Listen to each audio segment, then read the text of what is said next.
Bien, buenas noches. Bueno, muchas gracias por la invitación y muchas gracias a quienes están en este vivo. Bueno, gracias a vos por participar siempre de este ciclo, bueno, desde los inicios, cuando era de manera presencial, así que esperemos que pronto nos volvamos a encontrar. Bueno, paso a presentarte formalmente e iniciamos la charla, ¿te parece? Dale. Bueno, Darío Gruel es psicoanalista, graduado como psicólogo en la UBA y con postítulo de formación docente. Realizó su formación como psicoanalista en la Escuela Freudiana de Buenos Aires. Es codirector de la Escuela Psicoanalítica del Distrito 15 y codirector del equipo psicoterapéutico San Miguel, director de la Diplomatura de Psicoanálisis y Filosofía de la UCES y fundador de Existencia. Es docente universitario de la UCES en Filosofía y Psicoanálisis y Clínica de la Clínica de la Perversión de la Universidad de la Salud, ¿eso? Sí. Los fundamentos del psicoanálisis y enseñante del seminario de la Escuela Psicoanalítica del Distrito 15 y otras instituciones. Es autor del libro Psicoanálisis y Existencialidad de Letra Viva y compilador del libro Psicoanálisis y Cultura de Lugar Editorial, organizador del libro Ética y Política del Psicoanálisis en Letra Viva y autor de diversos artículos y publicaciones de cuadernos Sigmund Freud de la Escuela Freudiana. Bienvenido nuevamente, Darío, y bueno, te escuchamos. Bueno, muchas gracias. Gracias, bueno, Walter, obviamente, a la Oficina Descentralizada y al Colegio de Psicólogos. Y gracias a los que están ahora en este vivo. La idea es trabajar sexuación en la infancia. Digo, en principio articular esos temas. La sexuación siempre está referida a cuestiones enlazadas necesariamente con una erótica y con la sexualidad. Ya voy a tratar de definir qué sería la sexuación, pero siempre en coordenadas más adultas, o por lo menos cada vez que se trabaja la referencia concreta de Lacan, que es las famosas fórmulas de la sexuación del seminario 19 y 20, se lo suele referir a cuestiones que tienen que ver con la estructura neurótica en coordenadas de adultez. La idea es trabajar la fórmula de sexuación en la infancia y justamente a partir de las fórmulas situar posiciones subjetivas que podríamos verificar en una clínica de la infancia o si se quiere en un sentido un poco más amplio en la constitución subjetiva en la infancia y pensarla desde las fórmulas de la sexuación. Entonces esa es un poco la idea, pensar la fórmula de sexuación en la infancia, lo que nos va a llevar a cierta dimensión de apuesta, bastante, si se quiere, aventurada, de decir, bueno, pero entonces es esto en la infancia, cierta dimensión de apuesta aventurada en la infancia, y cierto, por quizá forzamiento. Entonces ahí lo que va a resultar interesante es el debate que se genere después. Fórmula de sexuación para la infancia, entonces, ese sería el tema. ¿Qué son las fórmulas de sexuación? ¿Qué es la sexuación? Lo digo muy rápidamente, en todo caso lo podemos charlar en otro momento para justamente pasar a lo que quiero decir más específico para la infancia. Hago una muy breve introducción a la fórmula de sexuación. La fórmula de sexuación es algo que Lacan produce entre los seminarios 19 y 20. En el seminario 19 escribe el famoso piso de arriba de las fórmulas, que son las fórmulas propiamente dichas. En el seminario 20 produce el piso de abajo, que es el que me va a interesar especialmente hoy. En el seminario 21 le da una vuelta más a las fórmulas, y lo cierto es que después las fórmulas de sexuación se desdibujan en los seminarios siguientes, porque entre otras cosas Lacan ya está volcado a su última enseñanza, donde lo que aparece en primer plano es el nudo Borromeo, o los anudamientos subjetivos, y las fórmulas que tienen que ver con la lógica, pero la lógica en sí, en Lacan, empieza a diluirse a partir de los seminarios 20-21. De hecho, la fórmula de sexuación es esa bisagra entre un Lacan que es intermedio y lo que conocemos como el último Lacan, y sería el último gran intento que Lacan hace por la vía de la lógica de tratar de situar lo real. Entonces, ¿qué son las formas de sexuación? Una producción que Lacan hace entre los seminarios 19, 20, 21, por medio de la lógica y no de la topología como va a ser después con los anudamientos, por medio de la lógica de tratar de situar lo real. ¿Lo real de qué? De la subjetividad. La fórmula de sexuación, como antes fueron los 4 discursos, como antes fueron las fórmulas de la división en el seminario 10 y 11, como antes fue el grafo del deseo, como antes fue, muy al principio, el esquema óptico, todo ese recorrido que uno puede ir siguiendo en Lacan son intentos de localizar el sujeto. La gran pregunta que recorre la enseñanza de Lacan podría ser ¿qué es la subjetividad? O es una de las grandes preguntas. Estos esquemas, como la fórmula de sexuación, son intentos por dar cuenta del sujeto. ¿De qué sujeto en particular? El sujeto neurótico. La fórmula de sexuación intentan situar lo real del sujeto neurótico. Ahora, con un sesgo particular. Ahí el nombre, sexuación. Entonces cabe la pregunta, ¿pero qué es la sexuación? ¿La sexualidad? No, pero no sin eso. ¿El sexo? No, pero no sin eso. Géneros, tampoco, pero no sin eso. Sexuación es el modo que Lacan entiende, a partir de justamente los seminarios 19 y 20, de tratar de ubicar la sexualidad que es propia de lo humano, que no es reducible ni a una cuestión de sexo biológico, ni una cuestión de sexualidad en un sentido imaginario, tampoco una cuestión de género entendida en el sentido de una posición existencial. Sexuación sería eso real que acontece del lado de la subjetividad que incluye la dimensión de lo erótico, del placer, de la sexualidad, de la pulsión, ahí podemos empezar a ubicar un montón de cosas. Sexuación, si quieren, es el modo de pensar una subjetividad en relación al deseo, al amor, al goce.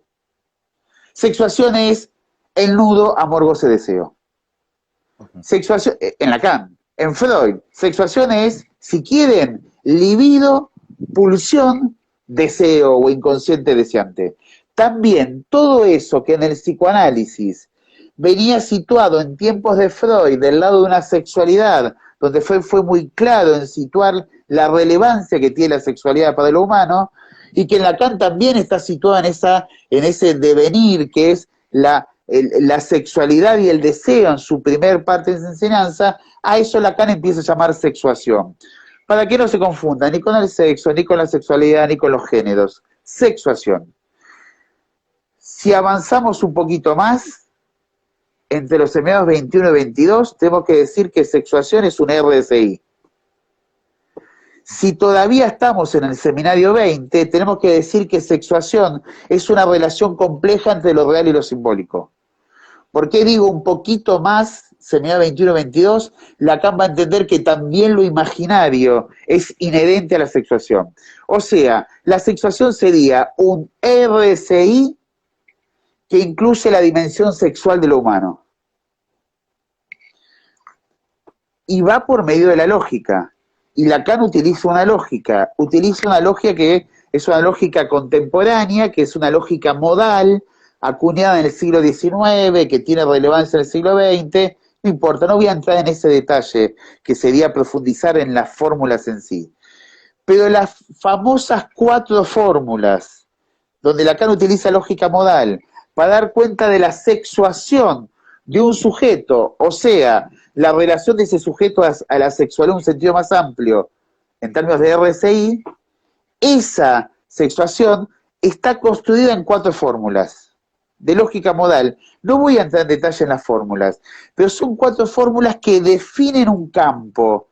Si quieren, son como los puntos cardinales de la sexuación subjetiva de lo humano. Las fórmulas definen el adentro del campo sexuado y el afuera de lo que justamente no va a quedar situado como sexuación humana. Rápidamente, las 4 fórmulas dicen el campo de la sexualidad y lo que en última instancia una subjetividad va a poder situar como propia en relación a una sexualidad, a un sexo, a un género o a lo que sea. El afuera es del orden o de lo ya no neurótico o de lo ya no humano. O sea, la fórmula sexuación define el campo sexuado del ser humano. Para la neurosis. 4 fórmulas. No voy a entrar en detalles, pero podemos decir, una fórmula, la primera, dice que hay alguien que no está incluido en el universo fálico. Es la fórmula que Lacan va a ubicar para dar cuenta del padre. El padre no está ubicado en el universo fálico porque, entre otras cosas, es ley que asegura la significación fálica. Ahí podemos entrar en un pequeño debate.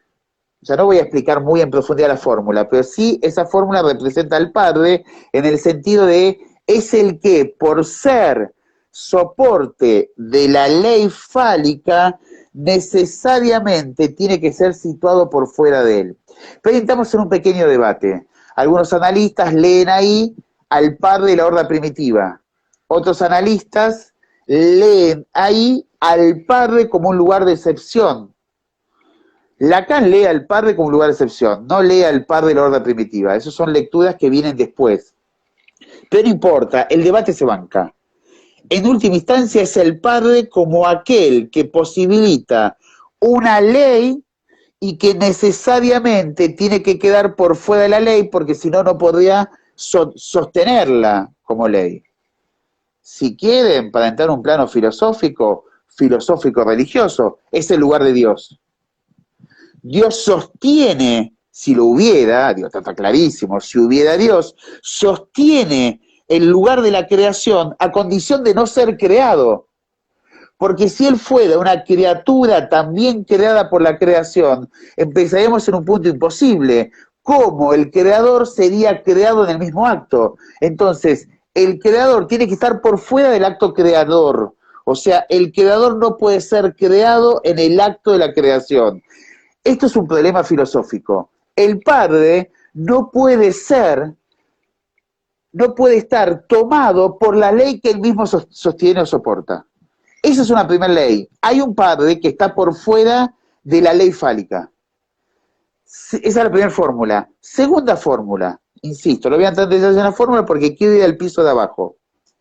Segunda fórmula, como solo el padre está fuera, que es el padre edípico, está fuera de la ley que él mismo sostiene, toda subjetividad está tomada por la ley que se instituye en ese acto. Eso es Edipo, en Freud. Como el padre puede tener acceso a la madre, nadie más puede tenerlo, porque él está como única excepción. Entonces, cualesquiera de los hijos no puede acceder a la relación incestuosa. Así es como piensa Freud el Edipo. La prohibición del incesto es por aseguramiento universal del falo como una significación que deja excluida a la madre del acceso a el goce o a la pulsión.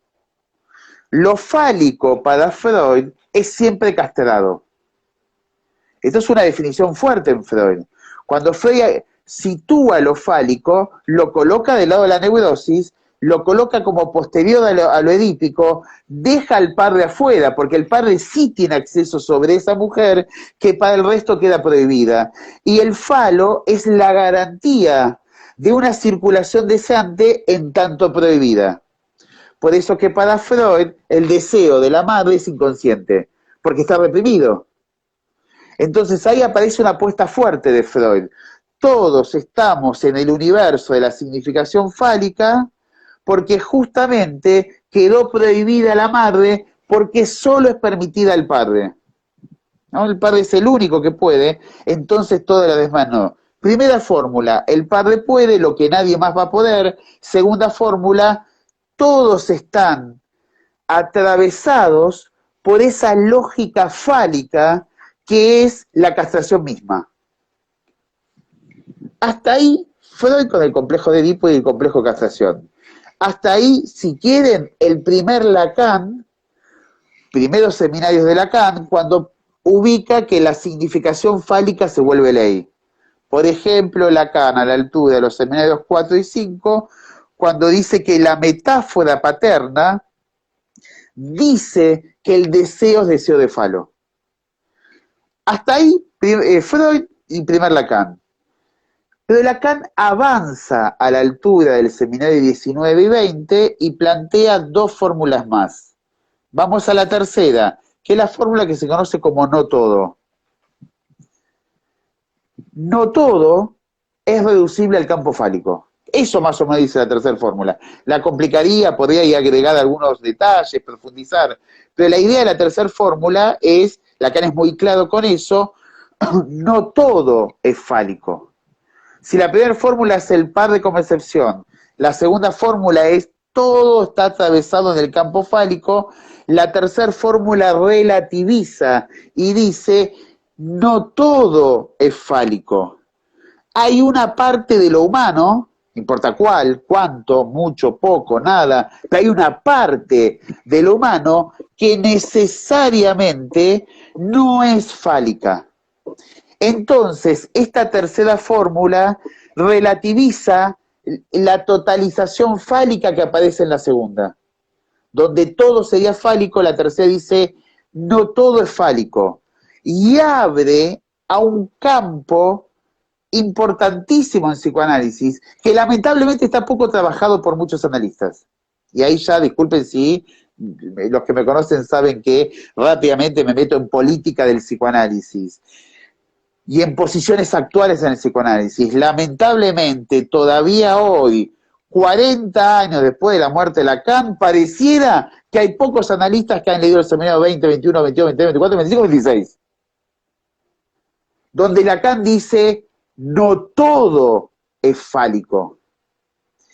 Y esto no es solo un susurro de Lacan en el medio del aula del seminario, es un grito que clama por dado un lugar a un campo que no es todo fálico en el psicoanálisis y que todavía hoy, 40 años después de la muerte de Lacan, pero 50 años después de este seminario, todavía cuesta leerlo. Todavía sigue habiendo analistas que piensan que se trata de la significación fálica como si fuera todo. Como si todo, lo digo con otra cosa más sencillo, como si todo fuera situable en el campo del deseo. Todavía hay analistas que ubican el fin de análisis en relación al deseo.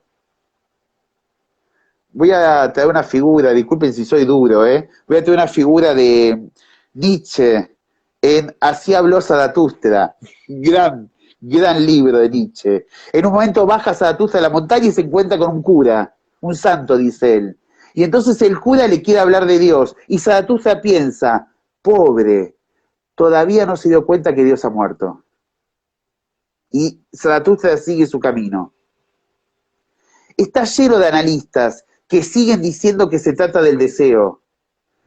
Claro que sí, pero en algún momento del análisis tiene que aparecer no todo era deseante, porque no todo era significación fálica, y entonces hay un más allá del falo, y hay un más allá del deseo, y hay un recupero de la castración desde otro lugar. Eso está puesto en Lacan fuertemente en esa famosa tercera fórmula, no todo es fálico. Igual hay una cuarta fórmula para que no nos angustiemos demasiado rápido. Algo así como la cuarta fórmula se podría resumir, pero no hay nadie que quede todo fuera del falo. O sea, el no todo falo abre a la posibilidad de algo que no sea fálico, pero no expulsa al sujeto fuera de la significación fálica. Lo deja dentro, pero con una ventana abierta. Menos mal que se abrió una ventana. Porque si no el falo ahoga a una lógica que es muy difícil de salir, que lamentablemente algunos análisis sostienen hasta el final, como si se tratara siempre de acumulación fálica o de alcance fálico o de satisfacción fálica, cuando en realidad lo que se trata es de abrir la ventana que permita esa necesaria tensión entre un falo que sigue estando, pero un campo no fálico que es necesario. La cuarta fórmula dice, no hay nadie que pueda quedar fuera del falo. La tercera dice, pero hay una parte que no es fálica. La segunda dice, hay falo. La primera dice, el padre es excepción. Esas cuatro fórmulas marcan el campo de la neurosis. Es más, podríamos decir, Darío, me voy a dar una pregunta, ¿cómo define Lacan al sujeto a la altura del seminario 20? Con esas cuatro fórmulas. Es la definición del sujeto. Así como antes lo definió con el grafo del deseo, así como antes lo definió con el esquema del espejo, ahora lo define con su sexuación. El sujeto es sexuado y está enmarcado en esas cuatro fórmulas. ¿Qué dicen sintetizadas las cuatro fórmulas? Que al mismo tiempo estamos situados por la significación fálica, pero también por una ventana que se abre que dice no todo es falo. Falo y no todo en simultaneidad. Esa es la sexuación. ¿Por qué Lacan usa sexuación y usa sexualidad? Porque sexualidad queda pegada al falo. Sexualidad queda pegado al placer sexual. Sexualidad queda pegado a la masturbación infantil de Freud. O sexualidad queda pegada al deseo de Lacan. Sexuación puede permitir la parte no sexualizada de la sexuación, la parte no fálica de la sexuación. Y entonces sexuación empieza a ubicar cosas que ya no necesariamente tienen que ver con la sexualidad. Sexuación, esa palabra que inventa Lacan, dice sobre la sexualidad y más allá de ella, dice sobre el falo y el no todo al mismo tiempo. ¿Qué es el no todo? El no todo es un vaciamiento fálico. ¿Qué es el falo? Un acrecentamiento del principio del placer freudiano. O sea, pulsión de vida, eros, significación fálica.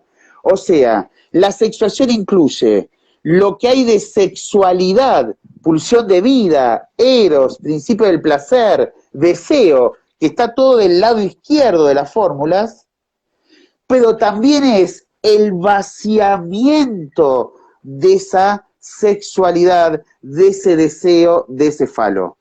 ¿Por qué decía recién que un fin de análisis no puede ser solamente una salida deseante? Porque eso deja del lado izquierdo de las fórmulas, o sea, del lado fálico. Un fin de análisis tiene que recorrer suficientemente el campo fálico y entonces el deseo, si quieren en Freud, la pulsión de vida, pero también tiene que recorrer la caída del deseo, la caída del fantasma, llámenlo atravesar el fantasma, la vacilación del deseo, y tiene que poder pensar goces que ya no sean fálicos, o sea, que ni pasen por el fantasma, ni pasen por el deseo. Freud le pone nombre, pulsión de muerte. Un análisis llega al final si trabaja los dos lados de las fórmulas. Las dos fórmulas primeras, las del falo, las otras dos fórmulas, las del no todo. Dicho más sencillo, goce fálico y goce que no sea fálico, goce no todo fálico. Hasta acá un resumen muy rápido de los lados, de la parte de arriba de las fórmulas propiamente dichas. Ahora, Lacan en el seminario 20 produce el piso de abajo. Como acá no tengo pizarrón, aparte, bueno, no he estado como el marco, ¿no? Como para ubicar imagen. Vean el gráfico, las formas, o si que después quieren, vaya al gráfico de la fórmula. La fórmula está marcada en dos pisos y dos lados. El lado izquierdo, que es el lado falo, el lado derecho, que es el lado del no todo. El piso arriba, están las cuatro fórmulas, pero voy a ir al piso de abajo. Y ahora sí voy en concreto a la infancia. Lacan escribe este piso de abajo en el seminario 20. Este piso de abajo se puede tomar como un complemento estructural de las fórmulas, porque las fórmulas sí son estructurales, dan cuenta de la estructura del sujeto, pero también se lo puede tomar al piso de abajo, se lo puede tomar como, esto si quieres una licencia que me permito, otros analistas también se la permiten, los invito a que se permitan la licencia que nos permitimos algunos, se puede tomar el piso de abajo como la indicación de la constitución de un sujeto. y ya no solo el piso de arriba como el piso estructural. Las 4 fórmulas son estructurales, están en simultáneo. El piso de abajo ubica una secuencia, porque tiene flechas. No estoy inventando, no le estoy metiendo ningún verso, ¿eh? Indica flechas. Cuando Lacan pone flechas, pone secuencias. Y las secuencias son, como mínimo, tiempos lógicos. Esto antes, esto después. O son, como mínimo, articulaciones, relaciones. Esto, entonces, esto otro. Verán, vayan a las fórmulas. El piso arriba son solo fórmulas. Ahí no tenemos ninguna flecha. El piso de abajo incluye flechas. Por eso me permito pensarlas en coordenadas de una constitución subjetiva, lo que daría cuenta de poder pensar las infancias ahí. Vamos entonces al piso de abajo pensándolo en coordenadas de infancia. ¿Qué está en primer lugar? Digo, en primer lugar porque estaría del lado de la izquierda y es lo que inicia un movimiento de flecha. ¿Sí? Por eso está en primer lugar. Si la flecha comienza a un lado y finaliza en otro. Consideramos primer lugar desde donde empieza la flecha y segundo lugar hacia donde va la flecha.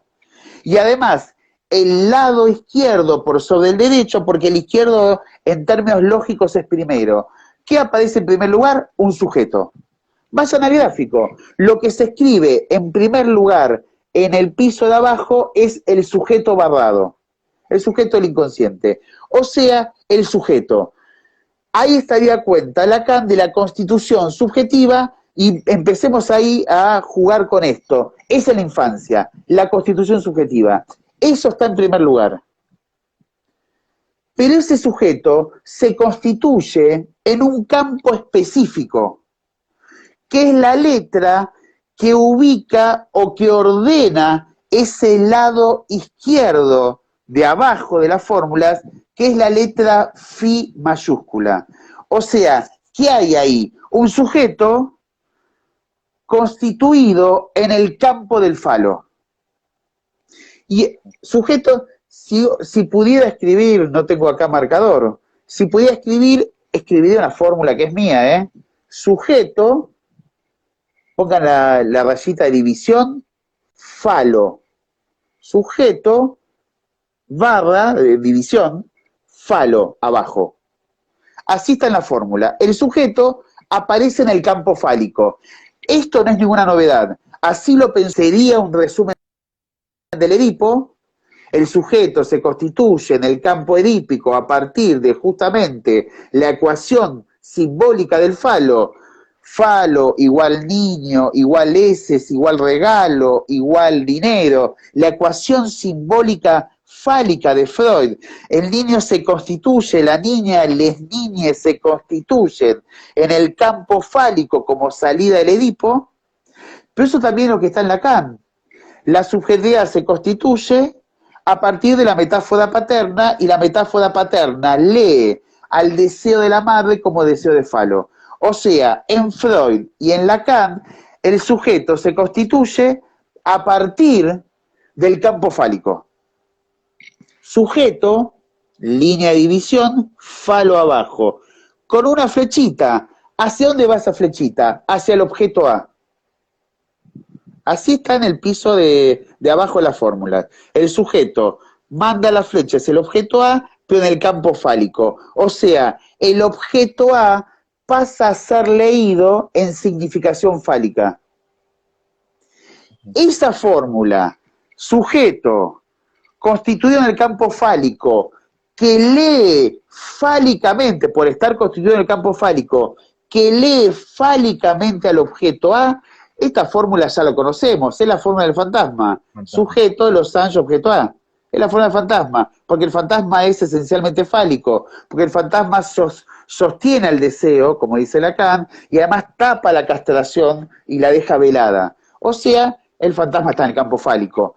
Esa fórmula, sujeto, abajo, falo, dirigidas al objeto A, que lo que está diciendo es el sujeto constituido en el campo fálico, faliciza, o sea, pone en significación fálica al objeto A, Eso, más o menos, son las posiciones que conocemos como neurosis en la infancia o neurosis infantil. Las clásicas. Ese niño que entre los 5 o 6 años comienza con alguna cosa media obse, empieza a aprenderse los nombres de los dinosaurios. ¿Vieron? Mi hijo Benja, bueno, ahora ya pasó a otras cosas, ahora está con cosas de YouTube, pero en algún momento eran banderas, en otro momento fueron países, en otro momento fueron dinosaurios, en otro momento por Paca Paca fue la historia de San Martín y Belgrano, Juana Zurduy y todos los personajes de la Paca Paca, se puso un poco obse. Normal, es un momento, dice Freud, del devenir, del desarrollo de la sexualidad, donde para afrontar el hipocastración aparece una posición sintomática, que es lo que llama neurosis infantil. Más o menos se suele decir, bueno, el varoncito tiende a la cosa obse, la niña tiende a una cosa media histriónica, y entonces empieza la pose media histérica y empieza ahí como la idea de poder poner la imagen en juego, y dice, bueno, empezó a circular algo medio histérico, esto no tiene nada que ver con los géneros. Está lleno de niños que histerizan en la neurosis infantil y de niñas que obsesionan en la neurosis infantil. No tiene nada que ver con los géneros. Esta cosa creo que ya la dejamos atrás, ¿no? Es decir, histeria femenina, neurosis obsesiva masculina, ¿no? Los tiempos actuales son muy claros con esto, la cuestión de género está circulando por carriles que son mucho más abiertos que lo que pensó Freud en un momento, pensó Lacan en otro momento, o pensó el ochentatismo, ¿no? Los 80 del lacanismo. Ya estamos en otro orden, no tiene nada que ver con género, hay posiciones subjetivas histéricas, posiciones subjetivas neuróticas obsesivas, independientemente del género. Pero eso dice la neurosis infantil, es esto, un sujeto en el campo fálico falicizando, significando en términos fálicos al objeto A. Entonces, el objeto pasa a estar leído en coordenadas fálicas y la castración se vuelve castración fálica. Tendría que desarrollar un poco más acá, pero voy primero a las otras posiciones y después en todo caso vuelvo a esto. Porque quiero marcar que no es la única posición. Estamos en el campo neurótico, pero no es la única posición neurótica. Analistas que se dedican a niños. La neurosis infantil no es la única posibilidad de la infancia. Hay otras posibilidades en la infancia, también neuróticas, que no son necesariamente una neurosis infantil. Y voy a esta otra posición. De donde parten las flechas, son posiciones subjetivas. O parten del sujeto. No hay otra opción en las fórmulas, podríamos usar el nudo Borromeo y ahí tendremos otras opciones, pero en la forma no hay otra opción que la que está del otro lado, la mujer barrada. Una gran invención de Lacan del seminario 20, la tachada. Y se lee así, la tachada, la mujer tachada, la mujer barrada. Es una ironía de Lacan. En realidad, esa letra dice al otro barrado.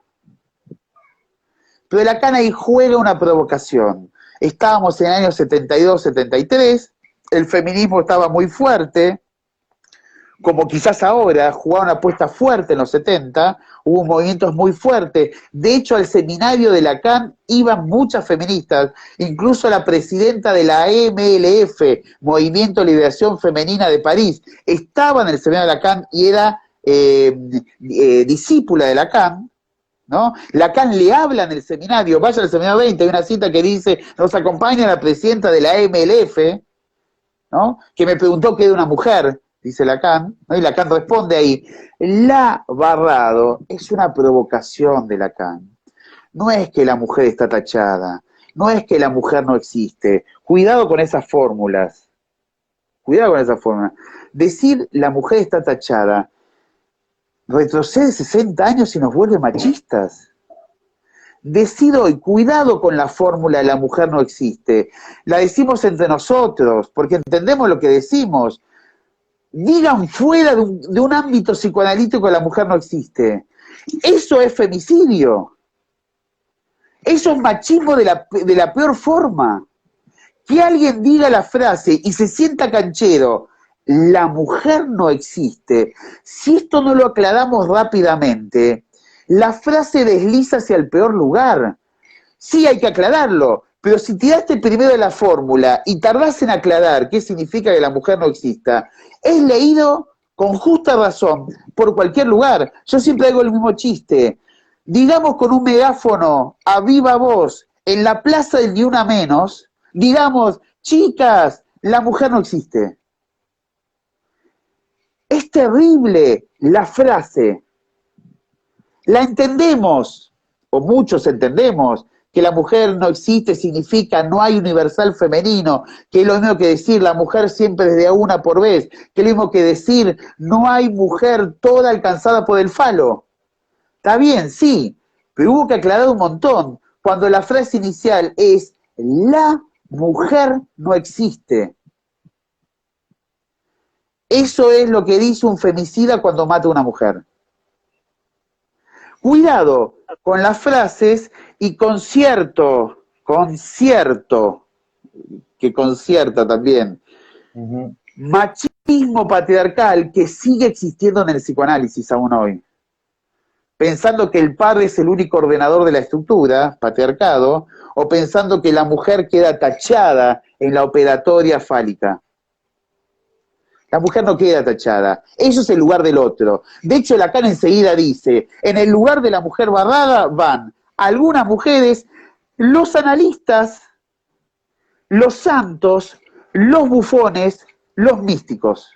O sea que no es solo para la mujer. Un místico, por ejemplo, un hinduista, por ejemplo, un místico de la religión católica cristiana, también va a ese lugar. Un bufón, yo siempre digo, Capusotto es nuestro gran bufón, va a ese lugar.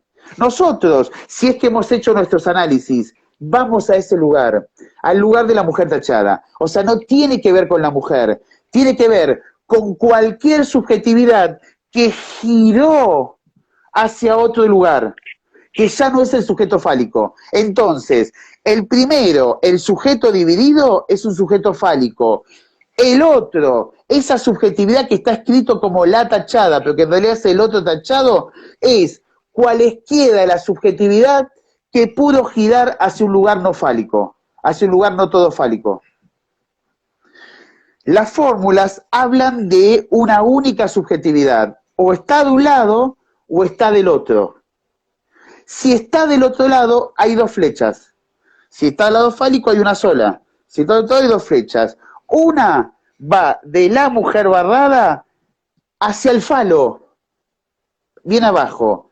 Ahí podemos escribir otra fórmula. La mujer barrada, la barra de la división, el A abajo, porque es ese objeto que queda ahí en el campo del otro lado, así como está el falo ordenador del campo fálico, está el objeto A ordenador del campo no todo fálico, la mujer barrada, abajo el A, flecha hacia el falo.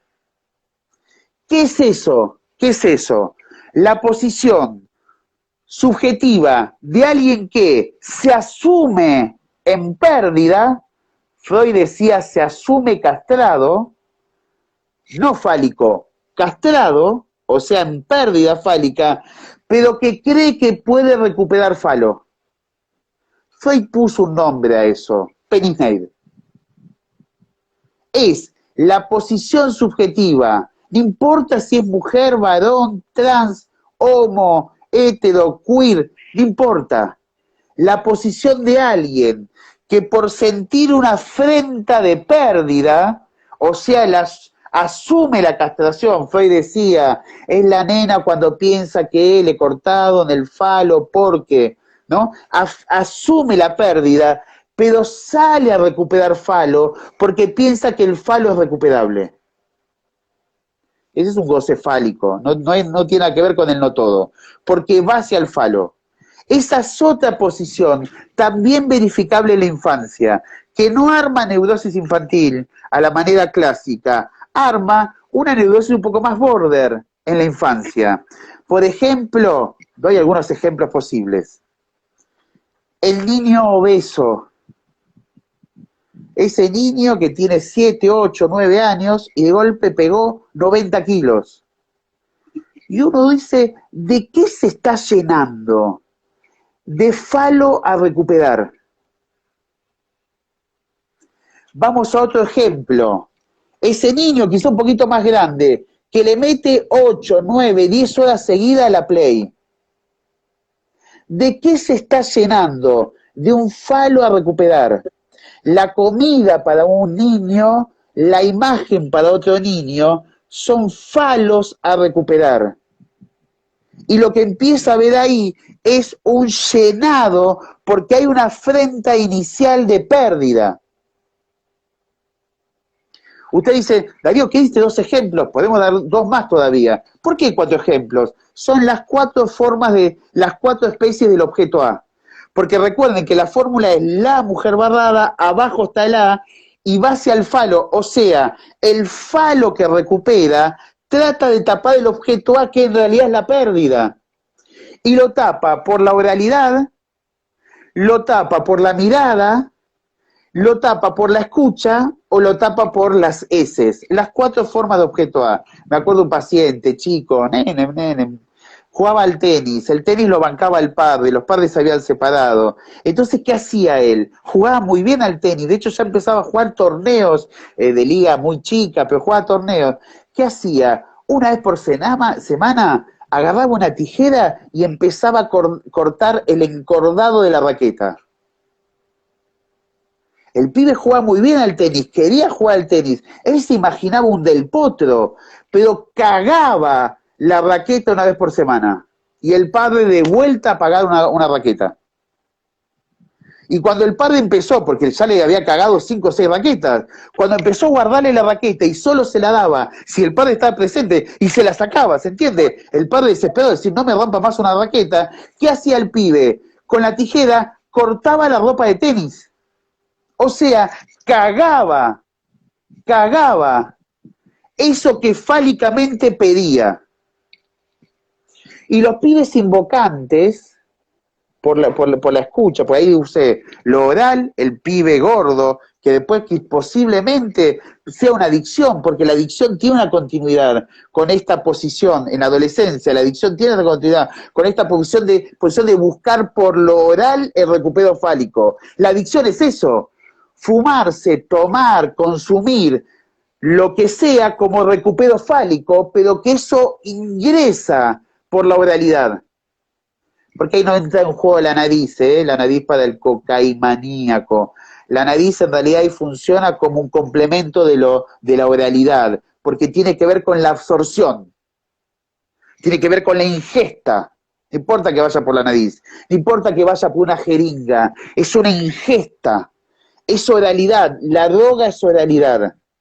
Y es esto, es alguien que en su constitución subjetiva se encontró en pérdida, pero que cree que hay falo que recupera, entonces quiere más falo. El falo por la oralidad, el falo por la mirada, el falo por la mierda que se caga todo el tiempo, o el falo por lo invocante, que son esos niños excesivamente pendientes de lo que sucede, ¿no? Y están ahí, y están, y escuchan, y están, y perciben, y están todo el tiempo jugando la escena del otro. Segunda posición, también de la infancia. No pasa por la neurosis infantil, pasa por una neurosis un poco más heavy. Hay una tercera posición. Seguimos en la mujer barrada, que es el otro barrado, que es alguien que se supone en pérdida. Pero en lugar, es la tercera flecha, vayan a las fórmulas, está, es la tercera flecha. En lugar de ir a recuperar falo, refuerza la pérdida, porque va hacia el significante del otro barrado, dice Lacan en las fórmulas, o sea, va hacia la castración. Es alguien que se inscribe como pérdida, pero que su goce es a más pérdida. A más pérdida, ama la pérdida. Jugué con el a más, ama. Parezco un chiste de Capusotto, ya que dije el bufón. A veces me siento un poco bufonesco cuando estoy filmándome un teléfono. Es como dice Marx, ¿vio? Como dice Marx, la historia se vive primero como tragedia y la segunda vuelta se vive como dice, como comedia, ahí se me fue la palabra, como farsa, se vive como farsa. Esto tiene un poco de farsa, y está bueno que sea así. Ahora, esa flecha, ¿hacia dónde va? Hacia la castración. Alguien en pérdida que va hacia más pérdida, ama la pérdida. Si quiere escribir la fórmula, la mujer barrada, abajo el A, la flechita no va hacia el falo, la flechita va hacia el significante del otro barrado, o sea, hacia la castración. Hay posiciones también neuróticas, porque todas las fórmulas son para la neurosis, también neuróticas, pero ¿saben qué? Muchos analistas ya lo consideran fuera de la neurosis. Esas posiciones, doy 2 ejemplos, no, podría dar 3 ejemplos. El niño deprimido, niño que se te viene abajo, con un entusiasmo radicalmente caído, que puede girar hacia una adolescencia deprimida que es muy grave, por el riesgo suicidio. El niño deprimido. ¿Pero por qué digo niño deprimido? Porque es alguien que desde la pérdida no puede situar un falo como recuperador, sino que va hacia una pérdida aún mayor. La castración sin ningún tipo de velo fálico. Una de las posiciones. Otra posición. Bueno, quizás no sea tan distante. Niño, niña, se verifica un poco más en la adolescencia, pero uno puede empezar a encontrar esto de la infancia. Lo llamo de esta manera. El adolescente emo, que de niño fue un niño con mirada hacia el vacío. No está deprimido, pero ¿cómo mira el vacío?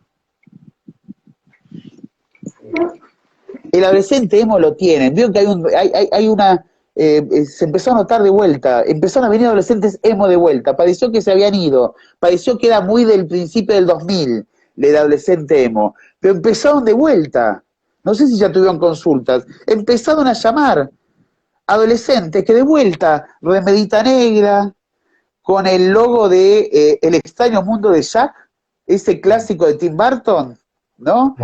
Con pelos caídos, uñas posiblemente pintados de negro, y cuando te hablan así despacito, y te dicen, no, bueno, porque en realidad, ¿no? Y entonces, ¿y qué te gusta? No, no me gusta nada. ¿Y qué ves? Y empieza a nombrarte el catálogo de las películas emo. ¿Y qué escuchás? El catálogo de las bandas emo, ¿no? Eran los góticos de los 80, los dark de los 90, los emo de los 2000, los neo-emo de los 2020. Vuelve. Son esos niños que se inscriben en la pérdida y que en lugar de poder recuperar falo, insisten en amar mayores pérdidas. Justo ayer vino por primera vez una paciente, por eso digo, por eso la traje, no iba a hablar de los emos, pero volvió, una paciente, ya había atendido muchas antes en el hospital, volvió, tal cual. Y me dijo en un momento, yo me conecto con otros, con otras que piensan como yo. Y en ese momento le digo, le pregunto, ¿qué cosas te gustan? Y entonces me relata un par de películas. ¿De qué se tratan esas películas? No, bueno, que en realidad pareciera que se va del amor, pero finalmente no hay amor y se rompe. Y entonces me cuenta sobre algunas bandas de rock que escucha, ¿no? Que a mí me gusta mucho, entonces conecto con algo de esas bandas, algunas conozco, me empieza a nombrar las bandas emo de los 90, 30 segundos a Marte, la otra, bueno, ahora se me fue, ¿no? Bandas. Y entonces me dice, esta es la canción que más me gusta. ¿De qué habla esa canción? De un amor no correspondido. ¿Y en qué termina? En alguien solo, solitario. No hay lógica, ¿se entiende? Ahí donde todos fantasean con la concreción del amor, esta chica fantasea con la pérdida del amor. Fantasea con finales solitarios, fantasea con una tristeza. Lo interesante en un momento le pregunto, ¿viste? Porque claro, ¿viste? Hablan poco. Che, ¿vos estás bien? Sí, me dice. ¿Pero por qué consultar? Bueno, me quise matar un montón de veces, pero yo estoy bien. Me dice, yo soy alegre. ¿Se acuerdan en los 90 un personaje de este cómico, no me sabe el nombre, Portal, Raúl Portal era, el payaso Tristonio? Mm. que estaba al lado de un perro, que es esos perros que tienen el de Hash Papi, que tiene las orejas caídas, el perro con una cara de triste, y el triste diciendo, yo soy feliz, tal cual, es una impostura, no hay alegría ahí, lo que hay es pérdida y vaciamiento. Digo una tercera posición, esta quizás sorprenda un poquito, la cuestión trans, neurótica, me la juego con esto, ¿eh? Otros ya me han escuchado en otros lugares. Basta de tomar a los trans como si fueran esquizofrénicos. Tienen una dificultad con el cuerpo que tienen. Se les armó un quilombo con eso, lo tratan de resolver como puedan, pero escuchen a alguien trans, se escucha el discurso neurótico. Que no se lleven bien con el cuerpo que les toca y que salgan a hacer una suerte de metamorfosis hacia una posición que sea distinta, eso no lo hace psicótico, eso no lo hace perverso, eso lo hace complicado, pero no psicótico perverso. Llamar a lo extraño, a lo raro, a lo freak, psicótico perverso es una situación de segregación. Por lo menos escuchemos. Y cuando uno escucha a alguien que está posicionado en la cuestión trans, lo que escucha ahí es un gran sufrimiento, con grandes niveles de angustia, perdidos en un universo porque no está justamente el falo como ordenador, habitando un mundo donde lo que se instala todo el tiempo es la pérdida. La mujer barrada, el objeto A como pérdida, dirigidos hacia una castración que no termina nunca de colocar el falo. Y es lo que pasa con la cuestión trans. El falo no se instala. El falo queda ajeno. Y no es una desmentida a la manera perversa. Y no es una forclusión a la manera psicótica. Es una pérdida a la manera neurótica. No están tan distantes del emo. No están tan distantes del deprimido.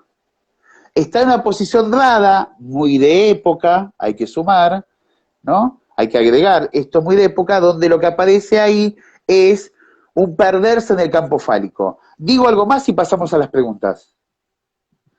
Ustedes me dicen, Darío, pero no se suele decir que un análisis es el movimiento que va desde el lado izquierdo, el lado fálico, hacia el otro lado. Sí, ese es el análisis de los neuróticos de transferencia. Recuerde, los neuróticos de transferencia es el que, como sujeto fálico, faliciza el objeto A en el fantasma. Ese sujeto que se inscribió en la infancia con una neurosis infantil o histeria o neurosis obsesiva o una fobia simple en la infancia, ese deviene neurótico de transferencia en la adultez y sí, hace ese movimiento de análisis de ese lado, que es el que está exagerado, al otro lado, que es el lado que no se puede situar. O sea, el movimiento es hacia la castración. Del falo hacia la castración. Del lado izquierdo, falo, hacia el lado derecho, no todo. Un análisis es eso porque viene posicionado del lado fálico. Pero cuando nos encontramos con pacientes que vienen posicionados del otro lado, el análisis juega el camino inverso. Ya está en el lado no todo y hay demasiado no todo, tanto que puede volverse preocupante, tanto que se puede volver sufriente, hay tanto vaciamiento fálico que el falo se pierde, por ejemplo en la cuestión trans, entonces el análisis es el movimiento hacia el otro lado, hacia poder situar un falo que pueda ser ordenador, poder ubicar una lógica fantasmática que sea diferente, poder sacar a esa subjetividad de un lado que sea todo pérdida. Hacia un lado o hacia el otro. Es el movimiento mismo del análisis. No es que un lado es bueno y el otro es malo. No es que un lado mejor y el otro es peor. No es que un lado sea correcto y el otro incorrecto. Son lados posibles.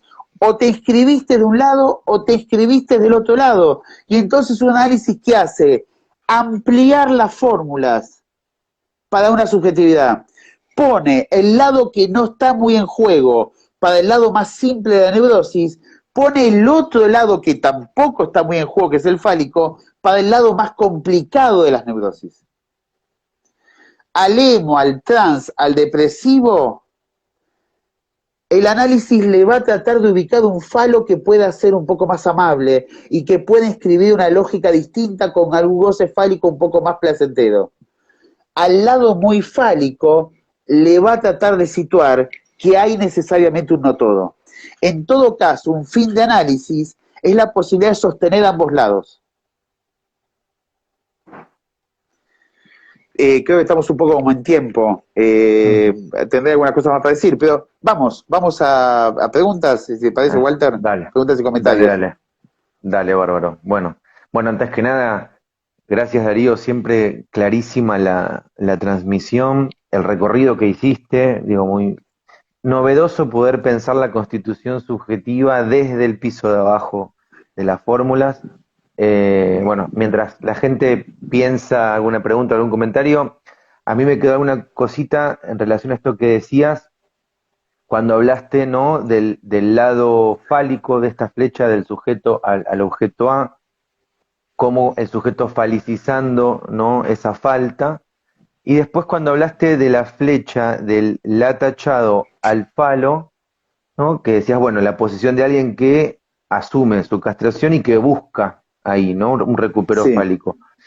En esa posición, digamos, porque yo entendí que el fantasma se construye en la primera que vos planteaste. En esa segunda, ¿habría fantasma? ¿Habría un fantasma distinto? No, ¿Cómo lo no, pensás? sí.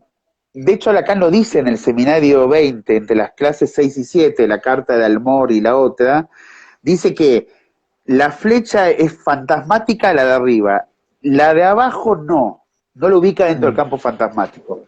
Podemos pensar que no va por el fantasma, es una lógica de goce que no pasa por el fantasma. Lo digo de otra manera, no todo goce entra en la lógica fantasmática. ujú, Por eso suele ser una lógica que tiende al desborde, porque la lógica fantasmática es una lógica que regula goce. El fantasma mm, regula de alguna manera el goce.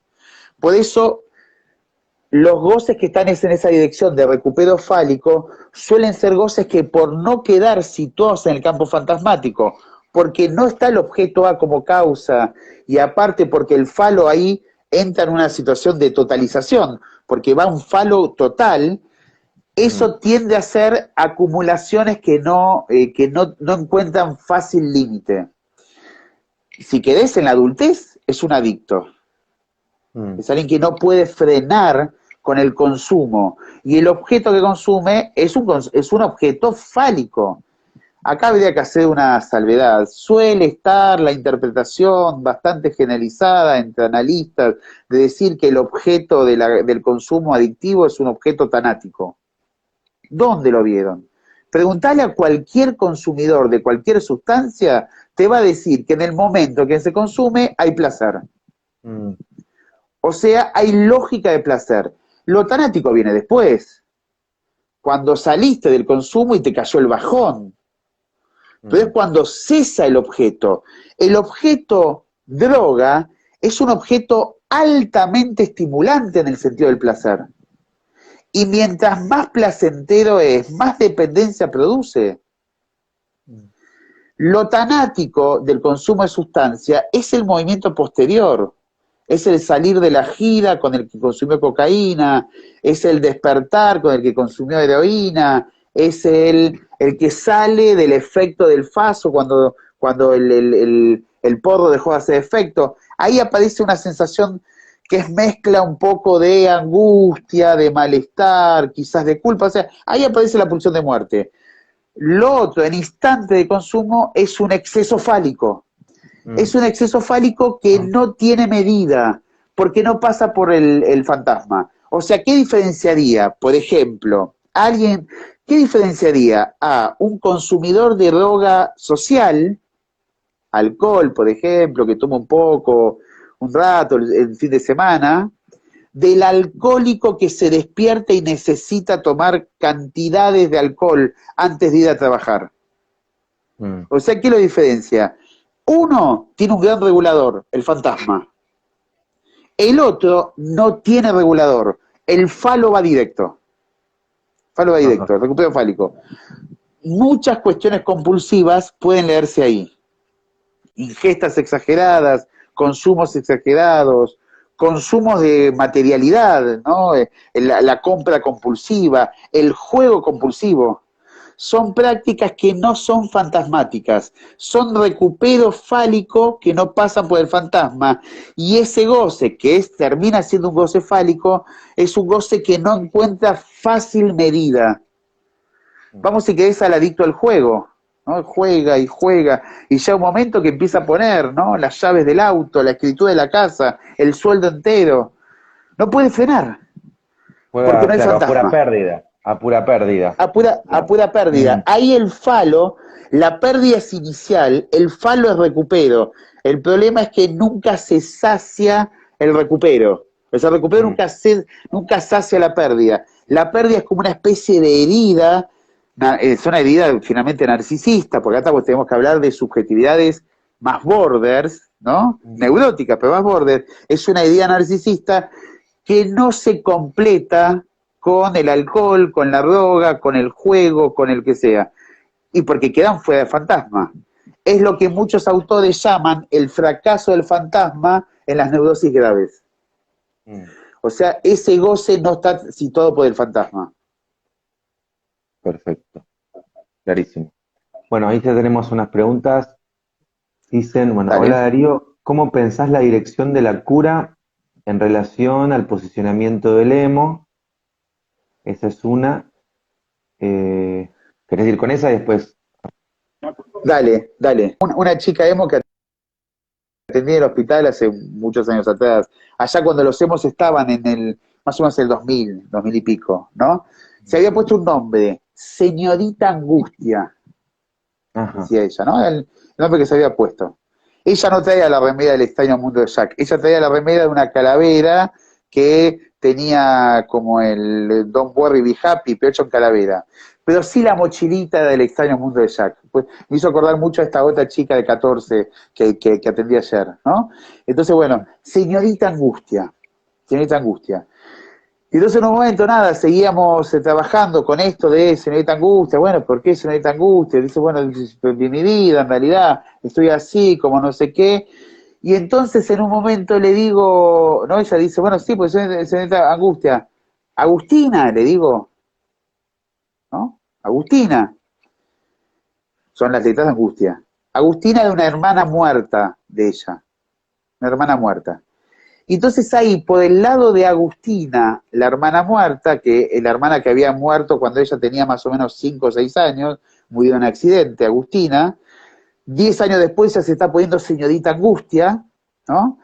Obviamente con las letras de Agustina se pone Señorita Angustia, y va hacia la idea, y entonces en un momento empieza a llorar mucho por esta hermana que ella recuerda poco, pero que faltó mucho, ¿se entiende? Recuerda muy poco, pero que para ella faltó mucho. Ella empieza a decir todo lo que hubiera sucedido si esta hermana no se moría.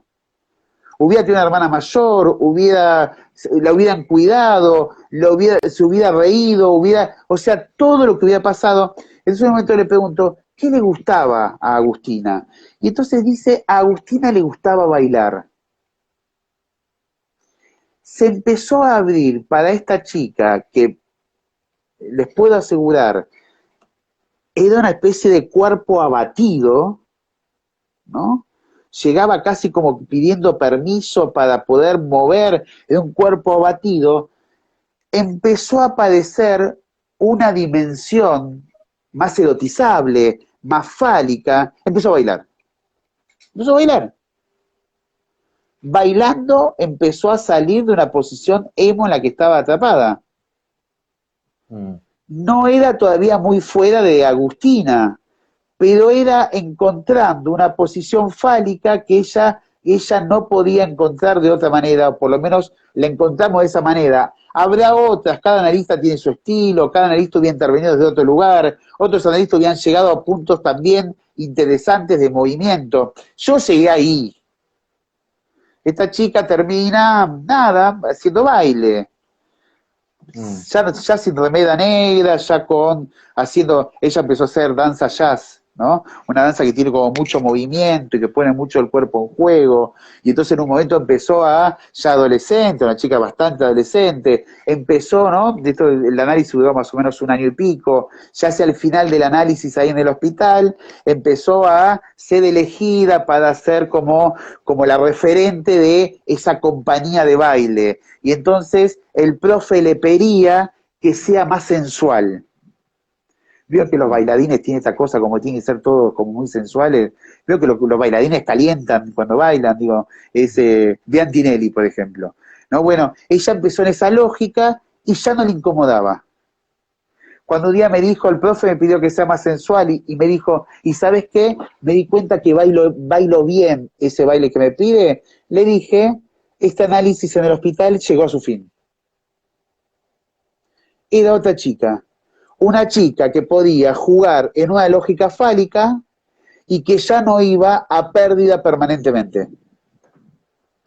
No sé si eso responde a tu pregunta, pero la pregunta ahí es encontrar alguna posibilidad de instaurar el falo. El falo está, es una neurosis, está inscrito. Lo que pasa es que está perdido el falo. Es encontrar un falo que vuelva a ordenar una lógica deseante y que ponga en juego una lógica de fantasma también. Para eso hay que encontrar algún falo que esté en el campo subjetivo de estos pacientes. No se trata de inventarles un falo. Hay que salir a buscar qué película les gusta, qué música les gusta, qué les gusta hacer, qué hubieran querido hacer y no pueden. Hay que encontrar por ahí alguna cuestión. Me acuerdo de otro adolescente emo, de esa época también, de esa época. Me acuerdo de otro adolescente emo que le gustaban las películas bien tristonas, bien estas películas, un adolescente un poco más grande. Me acuerdo que yo también en el Hospital Evita, cerca del Hospital Evita estaba la Universidad General Sarmiento. La Universidad General Sarmiento tenía un curso de director de cine. Se anotó en un momento a partir del análisis, se entendió que había algo de cine que gustaba, se anotó en ese curso de la Universidad General Sarmiento de dirección de cine. Y entonces en un momento, a lo largo del análisis, duró 7, 8 meses de análisis, me trae su primer corto, que fue consecuencia del curso de dirección de cine. Me trae la camarita, no había tanto celular, 2003, 2004. Me trae la camarita y me pasa una filmación, un corto. La filmación era un payaso sentado viendo cómo una hoja se movía de lado a lado. Él decía, eso se lo robé a la película Belleza Americana. Y hay una parte que una bolsa se mueve por el viento, y dice, eso se lo robé. Lo que él puso es el payaso. Entonces el payaso veía cómo iba una hoja de lado a lado durante 7 minutos, Entonces me explicaba, mira cómo lo hizo, puso 2 ventiladores y puso amigos que apagaban y prendían los ventiladores. O sea, un corto casero. Y venía la bolsa y el payaso miraba, es el corto, y de golpe el payaso mira la cámara, la bolsa sigue, ya no mira la bolsa, el payaso se levanta y camina lentamente hacia la cámara, sigue caminando, esquiva la cámara y se va y queda fuera de cuadro. Y entonces le dije ese día, payaso, te saliste de donde estabas. Y finalicé el análisis. De vuelta, encontró falo que organice ese campo. Así entiendo yo la dirección de la cura, conocemos. También con los transexuales, si quieren podemos ahí ubicar la cuestión trans en la infancia, por ahí no nos da el marco, ¿no?, por el tiempo, pero también hay que salir a ubicar ahí un falo que ordene algo de ese campo. No significa que el trans va a volver a la posición original, significa que va a lograr llegar mejor a la posición hacia donde va. La dirección de la cura con la cuestión trans no es resistir el lugar que está dejando, si lo está dejando por algo es ayudar al movimiento de hacia dónde va, para que ese lugar donde llegue a un lugar mucho más estable. Ahí dice, bueno, hola Maximiliano, y hola Darío. Walter pregunta, ¿el catálogo de música y películas emo que mencionas no puede funcionar como objeto de recupero fálico? Pienso en el valor social que tienen dentro de esos grupos. Sí, Claro que sí, sí, sí, sí, sí. De hecho, es el ejemplo que daba, de justamente este director de cine, que después del curso de dirección de cine, evidentemente habíamos laburado mucho, mucho películas. Yo me acuerdo que me tuve que ver muchas películas tristes, emo, Mm, porque él me decía, me recomendaba películas, entonces yo me iba en la semana a ver la película, después volvía y que, che, vi la película. Y entonces, y él recortaba en esas películas la parte más triste, pero a medida que avanzaba el análisis, empezó a mirar otra cosa de las películas, porque efectivamente muchas de esas películas no son todo emo, no son todo dark, no son todo góticas. The Cure no es todo dark. The Cure también tiene Los viernes estamos enamorados, ¿no? Como es, sí, vos solamente, Walter, Friday, tendrás el tema ahí.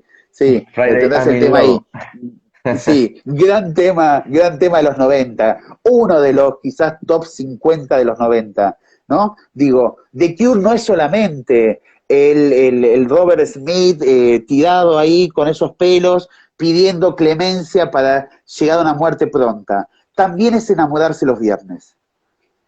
Saben la canción, el lunes es recontra triste, el martes es una cagada, el miércoles es un infierno, el jueves es de lo peor, pero el viernes estoy enamorado, o el viernes me estoy enamorando, algo así, depende de la Mm, traducción. ¿Se entiende, no? Y bueno, el sábado no sé qué, el domingo no sé qué, de vuelta, el lunes, el martes, pero el viernes me enamoro. Claro que las películas, las canciones, la movida emo, tienen en sí misma claves fálicas para salir. Lo que pasa que muchas veces se está atrapado en la lógica más triste, más de mm, pérdida de lo emo, y que hay que salir a leer ahí mismo. En eso mismo hay que salir a leer las condiciones para salir de ahí. mm. Claro, porque es un recorte, digo, ¿no? Esto que decías vos de ampliar un poco con justamente con otro corte, digo, en el acto analítico ampliar ahí otra cosa, otro campo, digo, ampliar el campo, porque hablaste de campo, me parece que eso es un Sí, significante sí. importante. Gustavo Isaurralde dice, la repetición, el consumo abusivo, ¿no existe el fantasma? ¿Cómo es eso? Es lo que pregunto. ¿Qué tal, Gustavo? ¿Cómo andás? No, el fantasma no está ahí. El fantasma está en el consumo más simple, porque el fantasma regula. El fantasma es un regulador. O sea, el fantasma es una estructura que repite, repetición, que conecta al sujeto con el objeto A. Eso es el fantasma, sujeto, losange, objeto A. O sea que es una regulación de goce, además donde entra en juego el falo y el deseo, porque está en la lógica fálica deseante, o sea que es una regulación del objeto A en coordenadas fálicas. El fantasma puede llegar hasta un borde, pero tiene las mismas coordenadas del límite. O sea, el fantasma soporta la castración. Esto está muy bien marcado en Freud, esto está muy bien marcado en Lacan, ¿no? Que el fantasma puede llegar a alguna vuelta complicada, pero en última instancia tapona la castración, o sea, sigue en una lógica fálica que puede situar la castración como reguladora. Ahí el consumo puede exagerarse un poco, pero no va a parecer un adicto. El adicto no tiene fantasma que esté regulando. Es un goce que no pasa por lo fantasmático. Algunos lo llaman el farmacón, otros lo llaman, bueno, no sé, el goce le ponen goce del otro, goce no fálico, le ponen distintos nombres. Pero en realidad es un goce que no pasa por la lógica fantasmática. Con esto diciendo, el fantasma es fundamental en la estructura del sujeto, pero no todo el sujeto es Mm. fantasmático. Claro, eso es la pregunta que te iba a hacer. No quiere decir que no haya fantasmas, sino que ese goce no pase por la lógica Claro, fantasmática. ese goce no pasa por claro, ese goce no pasa por el Mm, fantasma, otros goces pasan por el fantasma. De golpe alguien que es un adicto, por ahí sostiene su trabajo, sostuvo su estudio, sostiene una relación de amor, sostiene el lazo social. O sea, el lazo social, la relación de amor, el estudio, el trabajo, todos pasan por la lógica fantasmática, pero el consumo no. mm, ¿No? Entonces por ahí te encontrás con alguien que banca a su mujer, banca a sus hijos, o banca a su hombre, banca a sus hijos, banca su trabajo, pero cuando puede consume y a veces de manera exagerada y se pega cierta gira donde ya no vuelve a la casa y entonces está un fin de semana dado vuelta. Pues sí, ¿qué pasó ahí? ¿De qué se trata ese goce que rompió? Un goce que no pasó por lo fantasmático. No es un goce tanático, es un goce que no pasó por lo fantasmático, que no es lo mismo. Porque el goce tanático no es adictivo. Porque el goce tanático es goce de pérdida. No puede ser nunca adictivo por definición, porque sale a perder. O sea, no es adictivo, es repetitivo, pero no adictivo. El goce tanático repite una posición de pérdida, pero no es adictivo. Para que sea adictivo tiene que ubicar una dimensión del placer. Esto me gusta. Me acuerdo un paciente que consumía cocaína y mucha cocaína. Decía, ¿qué querés que haga, Darío? Me gusta. Es un paciente que consumió cocaína en el baño de mi consultorio. O sea, no pudo ni siquiera frenar durante la sesión. Estaba en sesión, me dijo, ¿puedo pasar al baño? Sí, le digo, pasa al baño. Y cuando vuelve al baño, se sienta, estaba duro. Pasa unos minutos y le digo, che, ¿qué pasó acá? Bueno, te lo tengo que decir. Tomé una línea en el baño. No pudo ni siquiera frenar. Este paciente del que decía, ¿qué querés que haga? Si me gusta. Eso es adicción, no es repetición. Eso es adicción. Es recupero excesivo de un falo que se considera perdido y que no tiene modo fantasmático de regulación. Otra cosa es la repetición. Repite tanáticamente una posición de pérdida, pero ya no está el placer ahí. Esa es la diferencia que puedes ubicar en estas dos posiciones de las dos flechas que vos decís, del la al falo, del la tachado al Bueno, falo y de sí, la otra. sí, Ujú. totalmente de acuerdo, totalmente de acuerdo. La posición que va hacia la castración y que es un goce otro es repetitiva. La posición que va al recupero fálico es una posición de nada, como más adictiva, más de dependencia, más de búsqueda, ¿no? De un placer fálico que se considera inicialmente herido o perdido. O sea, son posiciones que tienen que tener una afrenta de pérdida del Mm, falo en el inicio. Es una idea narcisista en el inicio. mm, Algún kleiniano te va a decir, es un niño que fue poco amado. Bueno, dale, puede ser. mm. Algún buen Wow. nicotiano te va a decir, es un niño que no tuvo una madre suficientemente buena, entonces no pudo jugar con la frustración. Bueno, puede ser. Es un niño, niña, niñe que se encontró con una herida tal que cualquier cosa que quiera tapar eso, recuperar eso, no alcanza, no es suficiente y que no tiene regulación fantasmática, entonces tiende al exceso. Mm, wow. Acá hay otra pregunta de Fabiola. Dice, ¿la terminación del análisis la trabajás un tiempo? ¿Cómo ver ese tiempo? No sé a qué se refiere con un No, tiempo. bueno, Será en cronológico sí, el tiempo, digamos. Ajá. sí, bueno, los ejemplos que di, sí, hablé de finalizar el tratamiento en el hospital, en el Mm, hospital. Y aparte traté de dar ejemplos de niños, niños, adolescentes, ¿no? Ahí no estamos hablando del fin de análisis. O sea, no es el fin de análisis, es otra cuestión. Igual no necesariamente tiene que ver con grandes tiempos, pero obviamente el fin de análisis incluye otros tiempos. Yo estaba hablando de finalizar el tratamiento de un hospital que tiene un marco institucional muy claro, una cantidad de meses y que, bueno, hay que cerrar el tratamiento hospitalario. Después se seguirá o no con otros análisis o un análisis privado. Pero cuando hablé de finalizar el tratamiento me refería a eso. Pero sí es cierto que eso supone un tiempo donde el sujeto pueda hacer una transformación de una posición a otra.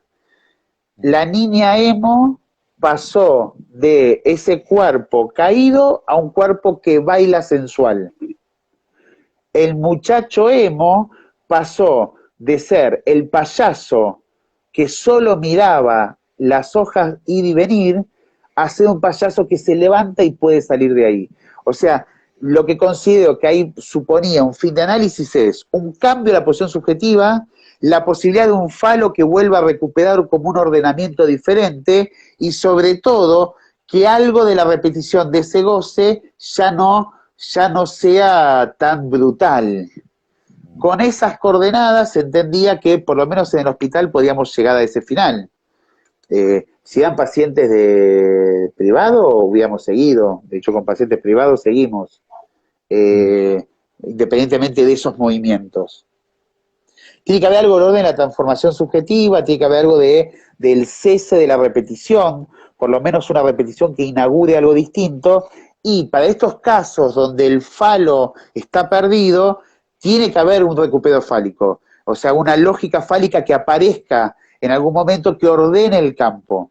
Del otro lado, con los niños, niñas neuróticos más sencillos, tenemos que colocar a jugar la castración. O sea, no nos conformamos con el falo, porque ahí también estamos complicados. Con la neurosis más habitual, más sencilla, hay que poner en juego la castración, hay que poder situar que no todo es falo, con algunas intervenciones, con algún recorte. Bueno, creo que casi respondiste las últimas dos. Las preguntas te las leo. Dice, ¿el análisis puede reorientar al paciente hacia el terreno fantasmático? Esa es una. Y la otra, ¿el recupero del falo puede ir tanto al goce como al deseo? En el recupero fálico, en principio, no habría deseo. Habría como una compulsión ahí, como una especie de cosa desmedida de goce. El deseo está soportado en el fantasma. Cuando decimos fantasma, decimos deseo. Recuerden el grafo del deseo. Deseo, fantasma. Está en el mismo piso. O sea, cuando decimos deseo, decimos fantasma. O fantasma, decimos deseo. Ahora, si la lógica no es fantasmática, tampoco es deseante. Ahí el goce se impone sin demasiado deseo. Ahí lo que puede funcionar bastante bien, en términos clínicos, es el amor. Recuerden que siempre es el nudo amor, goce y deseo. Siempre hay amor, siempre hay goce, siempre hay deseo en la neurosis, anudados. Lo que pasa es que a veces el goce desborda y tapa amor-deseo, a veces el deseo está demasiado intenso y tapa un poco la lógica amor-goce, a veces el amor desbordó, ¿no? Y ya no hay tanto deseo-goce. Pero lo cierto es que jugamos en ese campo. Si no podemos poner demasiado la lógica deseante, porque el fantasma no está muy operativo, y nos encontramos con niveles fuertes de goce, operamos en el campo del amor. Lo hacemos todo el tiempo, es la transferencia, el amor. Pero también operamos en el campo del lazo social, en la posibilidad de la pareja, la posibilidad del amor filial, digo, operamos con el amor. El amor es una gran herramienta clínica con los goces.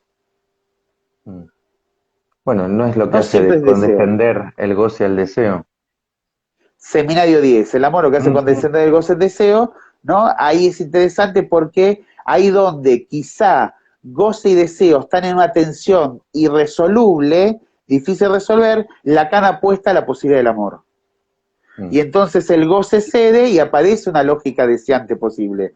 Pero no porque inyectamos deseo, porque está en una tensión irresoluble, sino porque trajimos a escena el amor. Claro. El amor es una gran herramienta terapéutica. El amor es una gran herramienta terapéutica. En algunos pacientes a veces muy complejos, muy borders, infancias muy complicadas, si quieren pónganle en un TGD, digo, pongan ahí lo que quieran. El amor es una herramienta muy interesante. Un abrazo que un analista puede dar en un momento determinado de la sesión puede ser una gran intervención. Una gran intervención.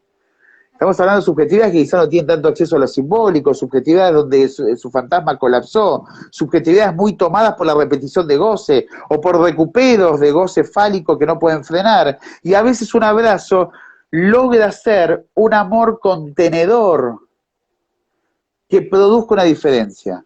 Después vendrán tiempos para el deseo. Nunca abandonamos el deseo, pero no es todo deseo. ¿Dónde el análisis fue todo deseo? Solamente en Lacan del seminario 7. Después, ya a partir del seminario 8, Lacan se dio cuenta que no, y puso en juego el amor.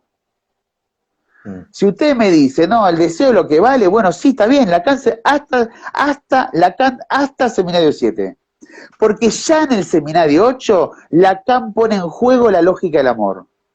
Y la frase, dar lo que no se tiene, empieza a poner en cuestión la frase del seminario 7 de, ¿has renunciado al deseo que te habita? O sea, que la lógica del deseo empieza a encontrar un límite con la posibilidad del amor, y a partir de ahí el objeto ahora en el seminario 9, el 10 con la posibilidad de poner ahí el objeto como causa, el seminario 11 y todo lo que viene después. O sea, el deseo es fundamental en el análisis, pero no es todo. Yo suelo decir de esta manera, el deseo es necesario en un análisis, pero no es suficiente. Si vos me decís amor, goce y deseo, ahí estamos posicionados en otro lugar, en el último Lacan. Tal cual, como decías, el RCI también, ¿no? Sí. Interesante. Bueno, Darío, estamos súper en tiempo. Un millón de gracias por participar, por la apuesta y por tu transmisión siempre clara. Ahí, bueno, hay muchos mensajes de agradecimiento, dice Brillante Darío, dice Gabriela, y que había preguntado, bueno, si queda la clase va a quedar grabada en el Instagram para volver a revisitar y repensar un poco el desarrollo que hiciste. Así que muchas gracias, un placer como siempre. Muchas gracias, Walter, muchas gracias, Oficina Descentralizada y Colegio de Psicólogos, y sobre todo muchas gracias a los que participaron de este vivo. Un gran abrazo. Bueno, nos estamos viendo el segundo viernes de diciembre para cerrar el ciclo de este año. Hasta luego.